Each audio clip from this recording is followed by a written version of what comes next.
এটাকে একটুখানি ফুটিয়ে নাও। আদবেশের হোটেলের সাইডে সরে যান, মুখ দেখতে পাচ্ছেন। মন দিয়ে শোনেন, কোন মানবী পশু আমার হুজুরের বিরুদ্ধে কি বলবে, এতে আমার হুজুরের কিছু যায় আসে না। আমার হুজুরকে মহান স্রষ্টা রব্বুল আলামিন এই সার্টিফিকেট দিয়েছে। মহান স্রষ্টা বলছে সর্বশ্রেষ্ঠ চরিত্রওয়ালা হলো মুহাম্মদ সাল্লাল্লাহু আলাইহি ওয়াসাল্লাম। কিন্তু আমরা যে ভালোবাসি বলি আমাদেরকে ব্যবহার করা দরকার। কেন্দ্রীয় সরকার চাইছে যদি হোক আর নদী হোক, এনারা চাইছে মুসলিম ধর্মের ধর্মকে আঘাত দাও, ইসলামের মানুষেরা রাস্তায় নামবে, মিটিং মিছিল করবে, আর আমরা এই ফুটেজটা দেখিয়ে অমুসলিমদের উগ্র মাইন্ডের লোক আছে সবাই নয়, কারণ কোন ধর্ম উগ্রতা শিখায় না। অমুসলিম দাবিদার ধর্ম ধর্মকে মানে না।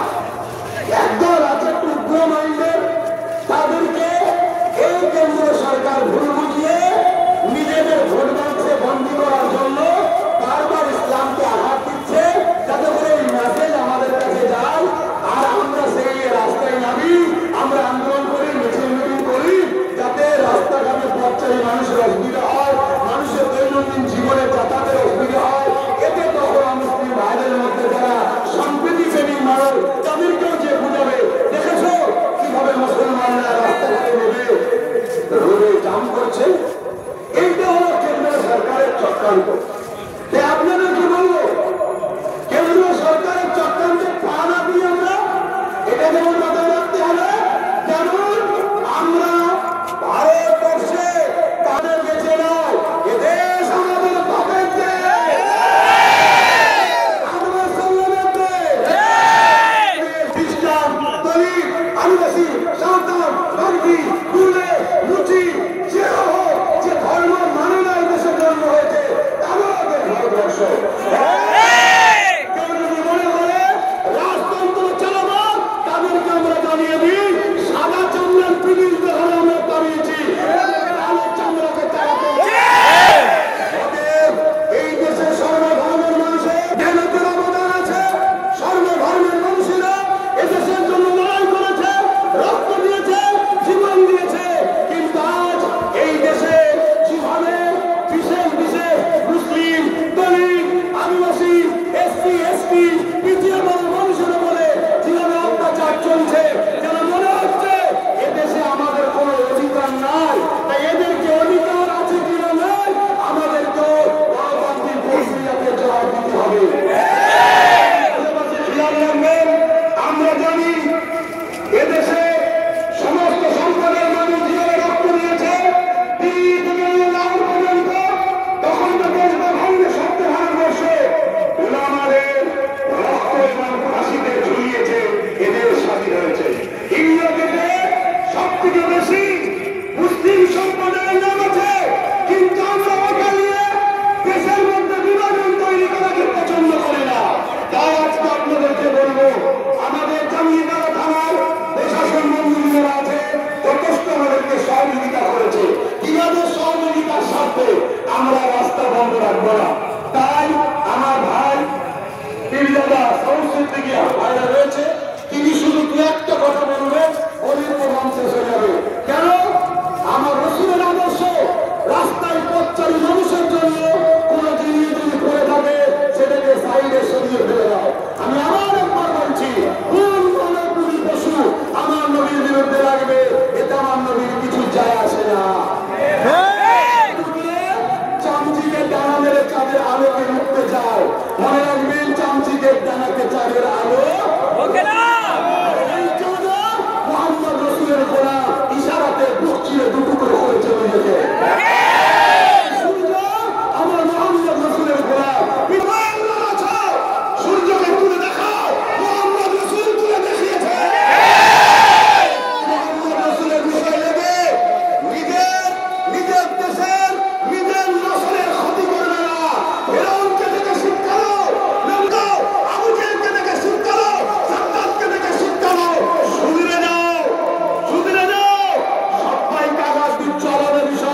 মাহফিলে আসার পর প্রায় 1,200 মানুষের বাড়ির কারেন্টের তার কেটে দিয়েছে, ঘরে তালা মেরে দিয়েছে, তাদের উপরে জুলুম করেছে।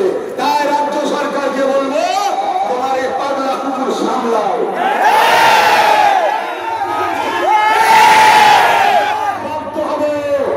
বাধ্য হবো।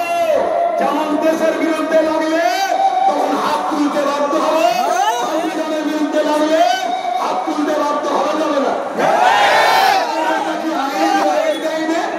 আর দেশের ব্যাপারে কোনো কথা নাই, যখন দেশের ব্যাপারে হবে তখন হাত তুলতে হবে, দেশ বাঁচাতে হবে।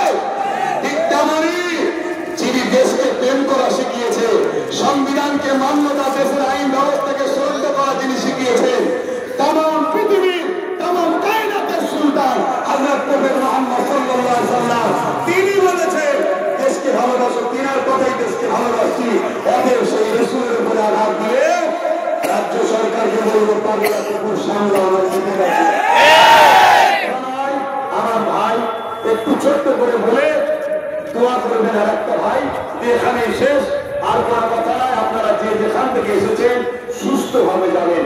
প্রতি জুম্মায় আপনারা এসে থাকেন, এই জুম্মা তো এসেছেন আলহামদুলিল্লাহ। প্রতি জুম্মায় আপনাদের জন্য যেমন আমি ব্যবস্থা করি, এই জুম্মাতেও করেছি। প্রতি জুম্মাতেই এত মানুষ আসছে, হয়তো সবার মেহমানদারি ঠিকভাবে হয়নি, এই জুম্মাতেও হয়তো ঠিকভাবে হয়নি। এই বাড়ি আমার না, এই বাড়ি আপনাদের। আর আপনাদের ঘরে যে গুণ আছে, ওগুলো আপনাদের না, ওগুলো আমাদের। এই ভাতৃত্ব শিখিয়েছে, এই প্রেম শিখিয়েছে মোজাফফর জামান দাদা হুজুর। শেষ করার আগে দাদা হুজুরের একটা কথা বলে যায়। এদের যখন ব্রিটিশ শাসন করছিল, দাদা হুজুর বলেছিলেন, ব্রিটিশ হুকুমত, ব্রিটিশ হুকুমত, কোরআন আমার সিনাতে, হাদিস আমার ডান হাতে, দেশের আইন আমার বাঁ হাতে। যদি তোমার আইন আমার কোরআন হাদিসের বেখিলাফ হয়, তাহলে তোমার আইনকে আমরা মানি না।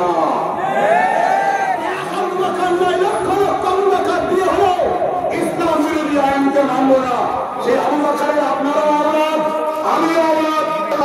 আমাদের আজকে সাক্ষী দিচ্ছি জমানার মুজাদ্দিদের দরবারে, যদি আমার দেশে কোন আইন এমন হয় যেটা সংবিধানের 25 নম্বর ধারা মানুষকে ধর্মের সাথে তার ধর্মের প্রচারের স্বাধীনতা দিয়েছে, তার ধর্মকে সে পুনরায় পালন করবে অধিকার দিয়েছে, এই সংবিধানের ধারাকে সামনে রেখে কেউ যদি আমার সংবিধান বিরোধী, ধর্ম বিরোধী কোনো কথা বলে, তাকে আমরা মানছি না।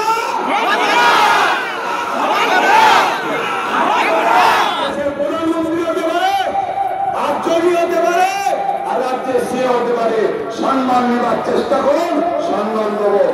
আর সম্মান যদি না নিতে চান, তাহলে আমরা সবই পারি ইনশাআল্লাহ।